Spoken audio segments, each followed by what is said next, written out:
unasema sio vizuri kuwazungumzia, lakini nakwambia kuna dead project ambayo imekufa, ndio tunazungumzia ni hao. Sema project imekufa, maana yake tunazungumza ni project ambayo umeanza umeshindwa kuisimamia. Walianza 2018 ambao nishazungumza ni ule uti wa mgongo ambao ulikuwepo.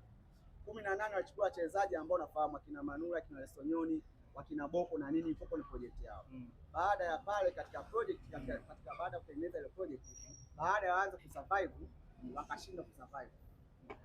Unasikia? Wakanataka kugosi kabla hawajaanza kusurvive. Walipotaka kugosi wakaanza kufeli katika misingi yao, ndio hiyo wakaanza kufeli kutafuta wachezaji wa kawaida, wakati wao wanatakiwa bado waendelee kutengeneza. Anatoka huyu anakuja huyu, wako wanataka kugosi, wakafeli pale.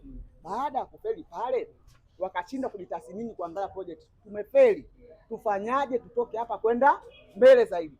Wakaamini sio kufeli katika project, wakaamini kufeli kwa mambo mengi ndio kinachowakuta. Si unaelewa? Leo hii nakupa mfano mzuri. Leo hii haiwezekani mchezaji ambaye amekusababishia miaka 4 kutopata kikombe akategemezi. Leo hii mchezaji ambaye amefanya nini? Ameshindwa kusaidia ndani ya miaka 4 kupata hata kikombe, awe tegemezi. Si unaelewa? Yaani si nikwambiaje? Yaani ni sawa na mtu ambaye ulikuwa unamtegemea huyu akusaidia kufanikiwa, akashindwa kusaidia tena, bado unaendelea kumwamini. Ndicho ambacho kinachowakuta. Lakini jambo kubwa kuliko lote, bado hawana misingi ya project na bado hawajaamini katika hiyo project. Wanatakiwa waanze upya. Na mimi narudia tena, project yao ni lazima ianze upya. Na kujifunza ni lazima. Dunia hii ya maarifa ni lazima ujifunze. Yaani either ukubali au usikubali. Lakini kama kuna watu wamekuzidi lazima ujifunze kwa kilazima. Na hii unaona kabisa hawa wanafanya makosa kabisa. Kwa mfano mzuri. Leo ukiangalia dirisha kubwa la usajili wa wachezaji wale. Asilimia kubwa dirisha kubwa wale wachezaji wameondoka. Au ninakosea? Leo hii umeona wachezaji ambao wameleta dirisha dogo. Ukiangalia kufanya evaluation mmoja wa mchezaji ambao ameleta, yaani ni mara 100 kuacha wale ambao wasadisha kubwa kuliko ambao wamewaleta. Yaani unaona kabisa huyu ana uwezo wa kumzidi huyu ana uwezo wa kumzidi yule, ukifanya tathmini ya kisayansi ya mpira. Sasa hiyo ni changamoto, kwa sababu ni project ambayo imekufa. Unahangaika uguse hiki. Lakini ndio wanatakiwa fahamu, haya ni CAF Champions League. CAF Champions League ni mashindano makubwa. Ni mashindano makubwa katika ngazi ya vilabu barani Afrika. Ukija huku haitakiwi uje mtu mdogo. Ndio maana nikasema hao wanakuja katika mashindano ya CAF Champions League ni kama washamba, ni kama wageni katika mashindano ya CAF Champions League. Yeye anakuja na AS Berkane ni kama wageni katika CAF Champions League. Kwa sababu AS Berkane, wewe unatakiwa Dosi uniambie katika CAF Champions League nitajie timu gani imefungwa kuanzia mabao 3 kwenda mbele. Yes, CAF Champions League. AS Berkane jana ni bingwa wa shirikisho. Ndio anatoka shirikisho na kuja kwenye kabingwa, ni lazima ukaribishwe. Ni kama njuka. Yaani kasa ni mwanafunzi wa form 1 anaenda katika shule, kuna form 4, kuna form 6. Wewe lazima tukaribishe, tukutie makwenzi, tukaribishe. Hapa ndo shuleni. AS Berkane anafungwa bao 3 bingwa shirikisho, kwa sababu haya ni mashindano tofauti na uzito wake ni tofauti. Kwa Berkane ni underdog. Yes, ni underdog na CAF Champions League. Ni mgeni. Huyu ndugu wetu Muzasim Kariakoo kwenye CAF Champions League ni mgeni. Lakini ana consistency ya kushiriki mara kwa mara. Sio consistency. Ni muendelezo.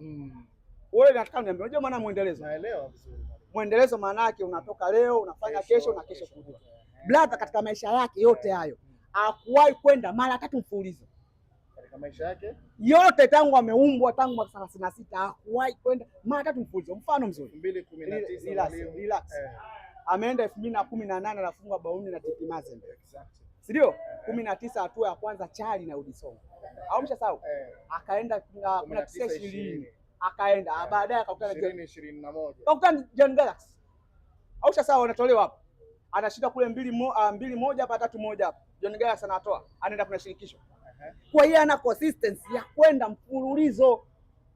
Mwaka jana ametoka shirikisho. Huyo unaweza kusema ana consistency. Yaani sasa leo mdogo wangu leo utatoka Dar es Salaam, unaenda kijijini, umekaa miaka 2 unakuja Dar es Salaam, mafayofa kila kona, migorofa nini, wewe ni mgeni, tutashangaa, utapotea. Kwa sababu ni mgeni, hawezi kusema ni mwenyeji, si unaelewa? Ndio hiki kinachomkuta huku, watu hawatabiriki, watu wamewekeza, ni mgeni. Kwa kinachomkuta kuburuza mkia, kwa sababu mashindano ya CAF Champions League ni wakubwa, wao wakubwa ni wageni, wamekuja kujifunza. Mwaka huu unajifunza, pambana. Mwakani sasa kama Mungu akupa kibali, mwaka huu unajifunza kwa ni CAF Champions League.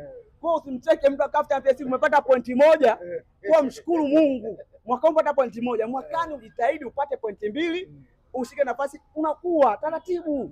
Yaani CAF Champions League haihitaji nguvu kubwa, inatakiwa taratibu, ni mchakato. Mwaka huu umeshika nafasi ya 4. Yes, mwakani ujitahidi ushike nafasi ya 3, mwaka unaofuata ushike nafasi ya 2, uende robo finali. Kwa sababu huku yani sio unakuja tu unataka kukua, hapana, ni mchakato.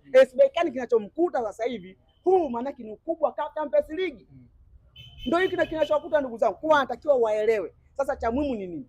Cha muhimu ni bado na asitizia watengeneze project ambayo itawasaidia kwa muda mrefu, lakini mambo ya kupigana ni mambo ya kishamba tu. Na bahati nzuri au bahati mbaya, watu wakiambiwa haya, mnaona hii klabu kina migogoro, ndo kama ile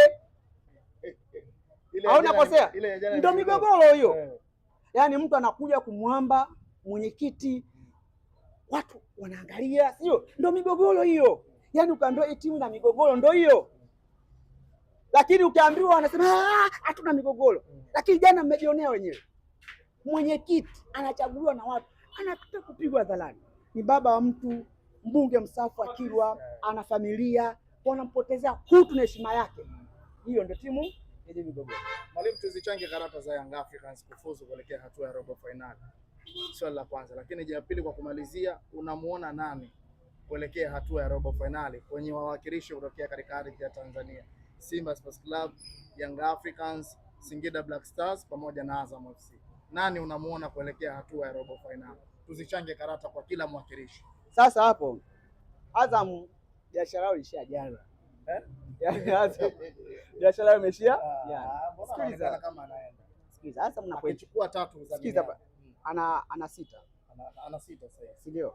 Menyama ana 9, Wydad Casablanca ana 9. Umeelewa? Azam akishinda mechi zake mbili zote mbili, ana pointi ngapi? 12. Anakutana na nani na wapi? Wydad Casablanca anakutana naye Morocco Rabat. Hapa katika uwanja wa nyumbani kakutia kidude. Unaenda kukutana wapi? Morocco. Wale Menyama anatafuta sare kwako wewe, aende wapi? Robo finali. Kamfunga Wydad nyumbani kwake. Yaani wewe Wydad umeshinda kumfunga nyumbani kwako, yeye nyumbani kwake kamtia Wydad bao 2. Menyama alikuwa nyumbani. Ndio kampiga Wydad bao 2 kwa moja. Wewe hata nyumbani kwako umefungwa. Unaona wewe uzito. Menyama mwaka jana wamecheza kwenye CAF Champions League, wana uzoefu.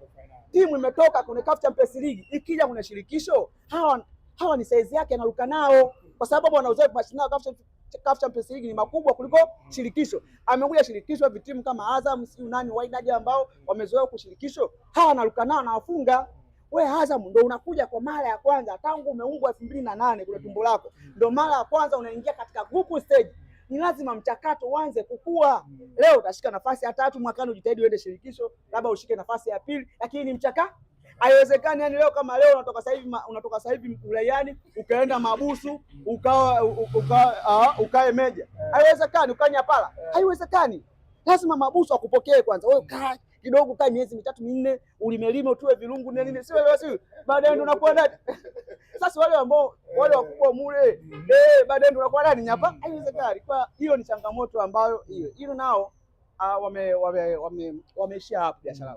Singida nao jana wamefungwa 2-1. Nao biashara yao ishaisha. Sasa ile ndio ishaisha kabisa.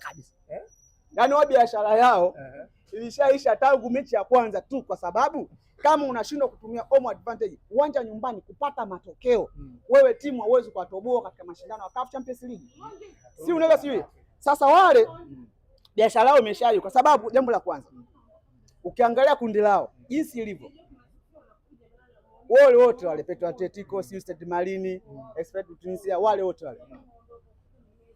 uwezo wao ni mdogo. Expert Tunisia